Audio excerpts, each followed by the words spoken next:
Hi friends, welcome to నాడు వైద్యం. మమ్మల్ని ఎంతగానో ఆదరిస్తున్న మా ప్రేక్షకులకి, మా సబ్స్క్రైబర్స్కి మా హృదయపూర్వక ధన్యవాదాలు.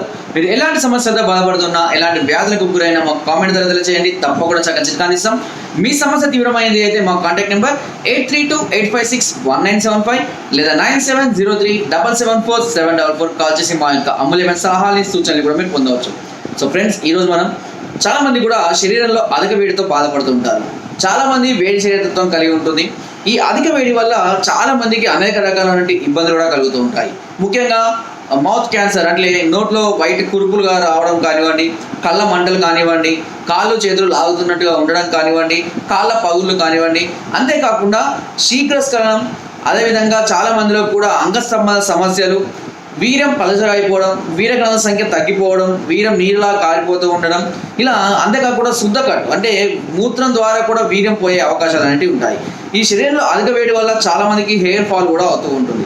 ఈ అధిక వేడిని తగ్గించుకొని మంచి బలాన్ని పొందడానికి, అంతేకాకుండా శీఘ్రస్ఖలన సమస్యను తగ్గించుకోవడానికి, సంభవ శక్తిని పెంచుకోవడానికి ఒక అద్భుతమైన చిట్కాని చెప్పబోతున్నాను.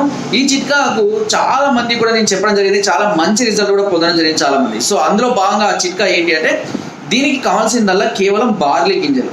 ఒక పిరికెడు బార్లీ గింజలు తీసుకుంటే సుమారుగా 20 నుంచి 30 గ్రాములు అనుకోండి.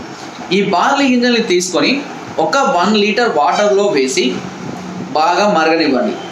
బాగా మరిగిన తర్వాత నిదానంగా పెట్టాలి మంట. ఈ 1 లీటర్ నీరు కాస్త 1/2 లీటర్కి రావడం అనేది జరుగుతుంది. మరిగి అయిన తర్వాత వడబోసుకోండి, బార్లీ గింజల్ని పక్కన పెట్టేసేయండి. ఈ వాటర్ని సేవ్ చేసుకొని ఉదయం ఒక గ్లాసు, రాత్రికి ఒక గ్లాసు, 2 భాగాలు చేసుకోండి. 2 భాగాలు చేసుకొని ఉదయం ఒక గ్లాసు, రాత్రికి ఒక గ్లాసు మోతాదుగా ప్రతిరోజు తీసుకుంటూ ఉన్నట్లయితే ఎంతటి అధిక వేడి అయినా సరే శరీరంలో పూర్తిగా తగ్గిపోవడం అనేది జరుగుతుంది. దీంతో పాటు మనం తినే ఆహారంలో పులుపును చేరనివ్వకండి. నాన్ వెజ్ని కూడా దూరంగా ఉంచండి. ఎందుకంటే నాన్ వెజ్ త్వరగా వేడి తత్వాన్ని కలిగిస్తూ ఉంటుంది. ముఖ్యంగా చికెన్ కానివ్వండి, ఆమ్లెట్లు కానివ్వండి, ఇలాంటివి. అంతేకాకుండా వేడితో కలిగినటువంటి కూరగాయలు కూడా ఉంటాయి.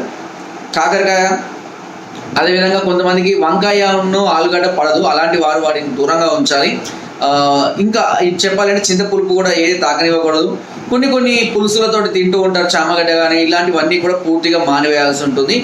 శనగపిండి, అదేవిధంగా శనగపప్పు, గోంగూర, ఇలాంటివన్నీ కూడా పూర్తిగా మానివేసేయాలి.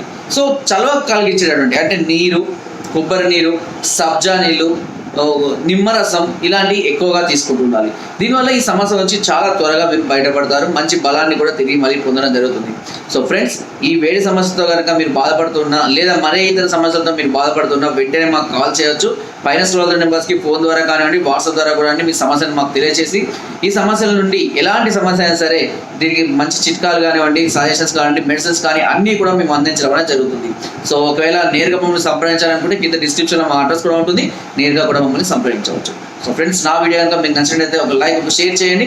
మరిన్ని వీడియోస్ కోసం సబ్స్క్రైబ్ చేయడం మాత్రం మర్చిపోకండి. మీ అమూల్యమైన సలహాలని, సూచనలు నాకు కామెంట్ ద్వారా తెలియజేయండి. Thank you.